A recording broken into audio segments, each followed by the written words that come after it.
All right, you're talking about the bits where they have the notes. Yeah, Yeah. Well, these are kind of real facts, basically. That some of them I knew, and some of them I'd kind of researched, and I wanted to get to that point where you just had you saw really what they were. I wanted to show that their world was kind of crumbling around them. Basically, it wasn't just them kind of being bad bastards. Basically, the families, the communities were crumbling, the families were crumbling as a result of that, and they were kind of they were in this position whereby they were, they had all these kind of stresses and strains in their lives, and they had all this uncertainty going on in their lives. So I was looking at that kind of that environment just as a backdrop to what I was kind of writing about. Back to that, where do you start with that though? So David Peace, for instance, the Yorkshire writer, is quite good at the fiction based on facts. Yeah, I mean, he's absolutely fantastic. He's one of my favourite writers, and he operates in a very different way. He operates in a very kind of research, kind of journalistic based way, and then seems to weave in the fictionalized storyline. Very, very fantastic stuff. Very effective way of doing it. I'm the opposite. I just write purely what comes into my head, and I try and kind of. And it's all nonsense basically, and I think I've got to give this stuff some meaning. I've got to give it some kind of some relevance to real life. So I do the research basically afterwards to try and get vindicate it in some way. You talked about when you were young, you were kind of only interested in school, music, art, bit of writing. You talked about it being a good time for people to write because of the technology available. Writing been a little bit homogenised now. What should schools be doing, or what do young people need to do then to do some writing now, or is it not about school? Is it just you can do a bit more writing at home? I think it's about people getting together and sort of. I think it would be great to get a system, sort of.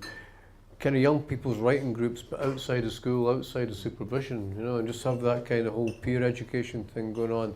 If people could pass around what they were doing, and it's very. I think we're taught to be very precious about kind of about any kind of art really. This is like because this is my painting, and the teacher will come and have a look at it. Or this is my sort of the little story I've written. The teacher will come and have a look at it. And we're very precious about that kind of whole peer thing. But I think that's the way forward in all education, is peer education. Yeah?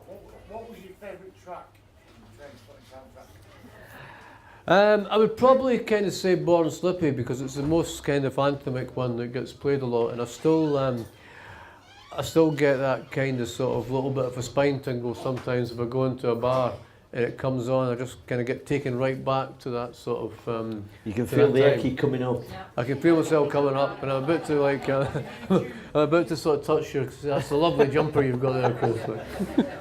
So many relationships forged in such a short space of time. Who chose the tracks? We kind of a lot of us did really. We just all kind of chipped in, saying that that these are our kind of tracks, and obviously ultimately.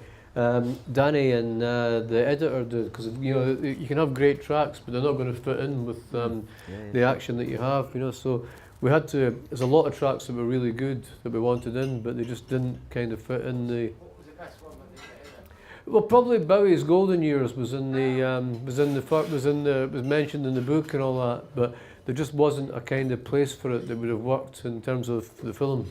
Did you meet Dave? I stood Bowie up twice because I kind of I was supposed to.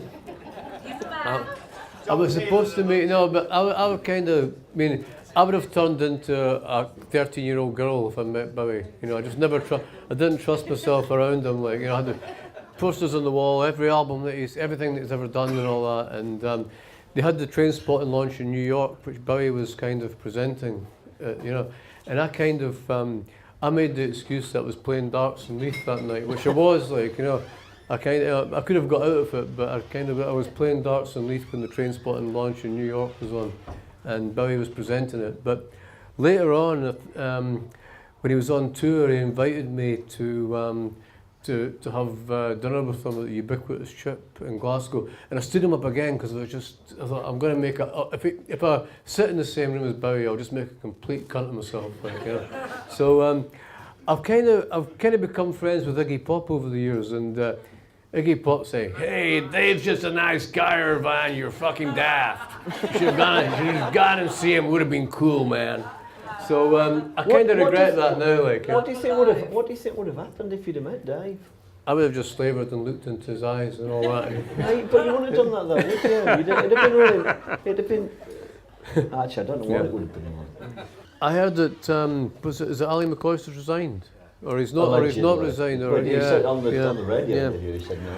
Well, I mean, yeah, it's just that thing. It's, I mean, it's been beset with so many kind of chancellors have got involved in the club, and I think in general, it's one of these lessons about what happens when a club becomes a kind of seen as a financial centre rather than a football club, and you get all these people involved in it who don't really have the best interests of the club or the supporters at heart.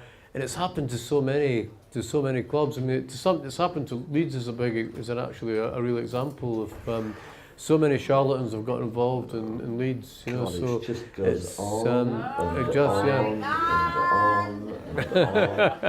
on. Lose. Is that what we're saying? Yeah, I mean, it's like, I can't. I mean, obviously, it's like if you support another team in Scotland, you're always glad when one of the bigger clubs fucks up. But I can't really kind of rejoice in it because I think it's just a horrible malaise of the times that we live in. You know. There's a question over the back over there. What do you think of condom? All right, Scorsese's condom. You've got to tell the story. Well, I remember it was Martin Scorsese did this film called Condoms, and it was about the Dalai Lama, and I realised that it was that this is not going to be a big multiplex movie. When I got invited to the Museum of Moving Image to the premiere of it, and I went with this big kind of Cockney guy, and this guy, we both got very, very drunk on the free drink there. And it was all these kind of Guardian sort of types. We were kind of all crawling up Scorsese's arse saying, this is a great film and all that. We love Marty, we love this film, darling. It's, you know. And my mate kind of sort of really fucking drunk goes up, "Marty, where was the explosions? Where was the car chases? Where was the cock-sucking movie, you motherfucker?" And everybody was like kind of... What I saw a bunch of chinks on rugs and Tibet drinking tea. Where's the fucking movie? And then we go, "My God, this is terrible." So we got slung out of the Museum of Moving Image, unfortunately, like, you know. So that was the Cundrum experience. But it was I mean, I know everybody in Hollywood's into Buddhism and all that, but I found it very difficult to sit through that movie. Yeah, I've never seen it. Never fancied There's it. a guy over there that's been... Yeah. Have you thought about writing about culture that you're outside of, like say like in Chicago now, and like thought about writing about say like working class culture in Chicago, like the way David Peace has written about Tokyo or whatever. Yeah, I mean, I think it's interesting because I think that that everywhere you live in kind of permeates into you in some way. You know, I mean, I didn't think I would write a book about personal fitness trainers in Miami, but I kind of did. You know. But I think I find it easier to write about Miami than I do Chicago because Chicago's like it's in a lot of ways it's a bit like a British city, like kind of I think Boston and Detroit and New York, there's a lot of writers there that have been there for generations and they know the city really well. It was like when I lived in Dublin, I kind of I really liked the city, but I wasn't massively inspired to write about it because there's so many great Irish writers there, and they do it better. They know the place, but I felt that somewhere like Miami, it's a city of immigrants and migrants. So my kind of take on Miami was as valid as anybody else's who's just kind of got off the plane or the boat. So I kind of I sort of enjoyed writing about Miami. Chicago I would find a bit more difficult, I think now, but I might eventually do it. Do you believe in the Dixon, like write about what you know? Or?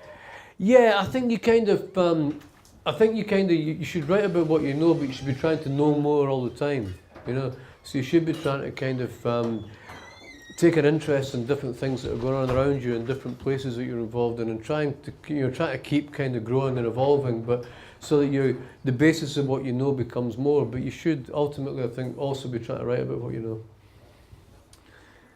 Andy? Irvine, Mikey Forrester, friend or foe? Yeah, I mean, I wish I had a fiver for every time somebody's come up to me and went, Mikey Forrester, Russian sailors. it's kind of, I wouldn't have to write anything again if I had that. But yeah, I mean, I kind of, I'm still heartbroken and never haven't got the Best Supporting Actor Oscar nomination for Mikey Forrester. I think there's been some kind of bad strings pulled there, like, yeah.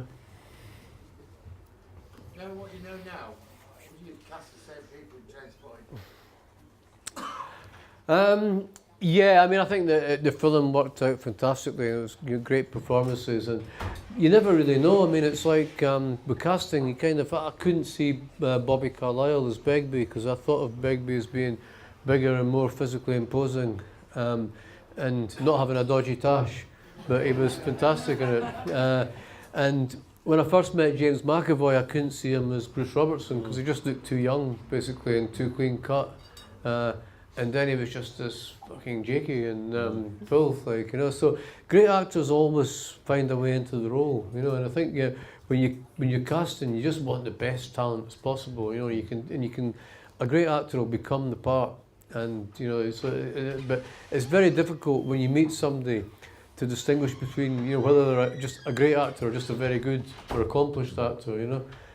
And that's the hardest part, I think. 'Cause that's why you kind of have kind of casting agents and all that, and they are worth their weight in gold. If you could do anything different, go back in time and change anything, would you have done anything different? Loads and loads, like, you know, but you kind of... well, go on, we've got another hour, yeah? I wouldn't have photocopied my gospel 800 times and wasted a lot of money wasted a lot of time there for a start, but I think that I think you can't really look at life that way. You know, you can't look at life as if you have this kind of DeLorean or hot tub time machine that you can just kind of bounce back into things. I think you kind of you just do what you do basically and hope that it kind of comes out okay. You know, there's no kind of I don't really plan ahead for the future any more than I do, you know, maybe about 6 months or something like that, as much as I can do, you know. So to try and the idea of trying to sort of kind of retroactively plan backwards is kind of a bit of an anathema to me, really. Irvine, it's been wonderful. Thank you. It's been fantastic. Thank you. Thanks very much.